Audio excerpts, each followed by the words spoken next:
अस्सलाम वालेकुम नाज़रीन, आपको एक बार फिर से खुशामदीद कहते हैं। ब्रेक से जाने से पहले बज़मी साहब से बात हो रही थी कि शाम में जो जारी भरभरीत है उसमें पूरी उम्मत जो है उनका क्या किरदार अदा होना चाहिए, और बेसिकली हम इस चीज़ के ऊपर जो है वो ज़्यादा ज़ोर लगा रहे थे कि ये जो मसला है शाम के अंदर चल रहा हालात, ये क्या ये पॉलिटिकल मसला है या पूरी उम्मत का मसला है। तो इससे पहले कि चूँकि अभी जो मौसम है वो सर्दियों का मौसम है और सख्त बर्फ़बारी भी है वहाँ, तो अभी हमें ज्वाइन किया है अल-इब्रा अबू मालिक साहब ने। अभी उनसे हम बात करते हैं। अस्सलाम वालेकुम। वालेकुम सलाम व रहमतुल्लाहि व बरकातुहू। जी, मैं आपको अपने प्रोग्राम में खुशामदीद कहता हूँ।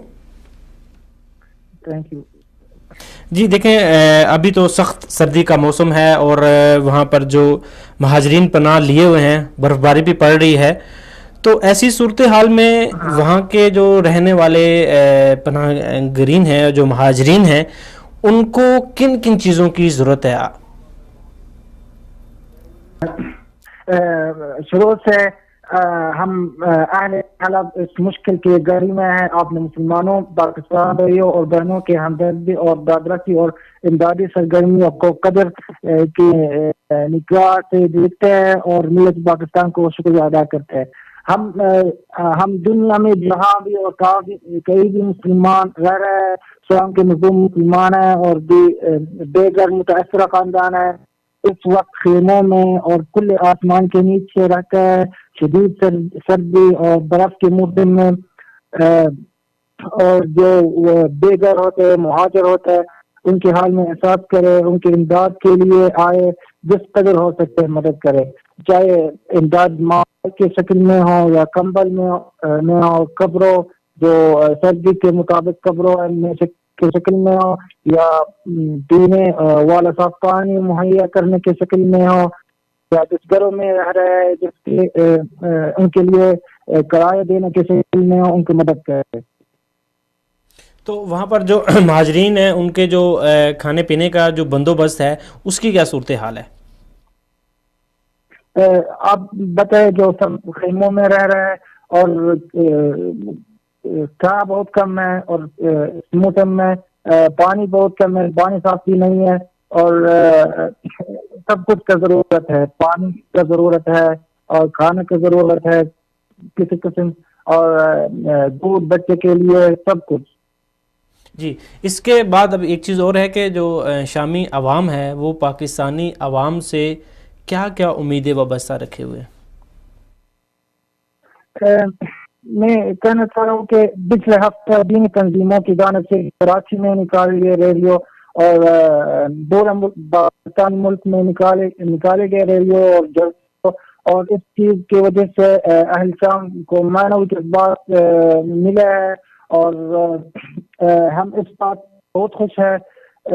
और अहल शाम पाकिस्तानी भाइयों के लिए शुक्रिया अदा करते हैं। लेकिन हम देखते कुछ कुछ लोग कहते हैं कि पाकिस्तान में कहते हैं कि हालात हमसे बहुत दूर है और हमारे आपने मसाइल है, हमारे पास है। मैं कहना चाहता हूँ कि इस मुसलमान भाइयों के लिए कि शाम आपसे दूर नहीं है, शाम इस्लाम का मस्कन है, हलब दूर इतने दूर नहीं है, और जो हलब में मुसलमानों को कत्ल कर रहा है वो आप सरहदों में है। और रसूलुल्लाह सल्लल्लाहु अलैहि वसल्लम ने फरमाया कि ईमान वाला एक ही सुराख से दोबारा दफा नहीं जाता, और रसूलुल्लाह सल्लल्लाहु अलैहि वसल्लम फरमाया है कि कोई ऐसा मर्द नहीं जो मुसलमान को इस सूरत हाल में छोड़ दे जब उसके इज्जत ताराज और उसके हुर्मत को बामाल किया जा रहा हो, और जो ऐसे करे तो अल्लाह उस वक्त छोड़ देगा जब वो अल्लाह की मदद तलबगार होगा। अल्लाह ने फरमाया इन तंसुरुल्लाह यंसुरकुम व युसद्दिक अक़दामकुम। मुसलमान पाकिस्तान हमारा हम भाइयों समझते हैं और हम उसके बहुत कुछ मदद चाहते हैं, और ये है मेरा ताल्लुक। जी, इसमें देखें कि जो आलमी तंजीमें हैं जो इंसानी हकूक़ के ऊपर काम कर रही हैं, उनकी खामोशी क्यों है? आप क्या कहेंगे कि उनकी, देखें बाकी सारे जो दुनिया के हालात हैं वो तो उनको नज़र आ रहे हैं, लेकिन शाम के हालात ये उनको क्यों नहीं नज़र आ रहे? ہم نے اقوام متحدہ اور بین الاقوامی برادری کی جانب سے کوئی سنجیدہ کوشش نہیں دیکھے، اور ان کے یہ عمل کے تہذیب بے نقاب کرتے ہیں جو انسانیت کی لاشوں پر قائم کے لیے تہذیب اور انسانی کے حقوق کے تحفظ اور آزادیوں کے چوٹی داؤں پر گرے تہذیب ہے۔ حلب کا گرنا انقلاب کا اختتام، اور مطلب جو شامی جہاد کا اختتام نہیں ہے بلکہ ایک نئے مرحلے کا آغاز ہے جو کچھ حلب میں ہوا، یعنی اجتماعی قتل عام، سڑکوں پر قتل اور گروہ کو ان میں رہنے والوں سمیت برباد کرنا، یہ سب کچھ امریکہ، مغرب اور روس اور اقوام متحدہ کے سامنے، اور اس کے لیے کوئی نئی بات نہیں ہے۔ جو کچھ فلسطین، افغانستان اور عراق میں ہوا تھا، جو کشمیر میں ابھی ہو رہا ہے، وہ تو زیادہ دور کی بات نہیں ہے۔ بے شک حلب نہیں کیا، بلکہ ہر چھوٹے دعویدار، سوداگر، غدار اور جو دھوکے دینے والے وہ لوگ جو گرے ہیں اور ان کے چہرے پر نقاب تار تار ہو گئے ہیں، ان کی سازشیں بے نقاب ہو گیا ہے،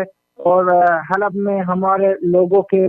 پورے دنیا کی آنکھوں کے سامنے قتل کیا گیا اور مجبوری سے گھروں سے نکلے۔ ان میں وہ بھی جو شامی لوگوں سے دوستی کا دعویٰ کرتے ہیں، اور وہ جو ان کی کل دشمن ہے۔ اس ساری صورتحال کو دیکھتے ہوئے آپ پوری امت کو کیا میسج دینا چاہیں گے؟ بس یہ جو میں نے آپ کو یہ بات کی ہے،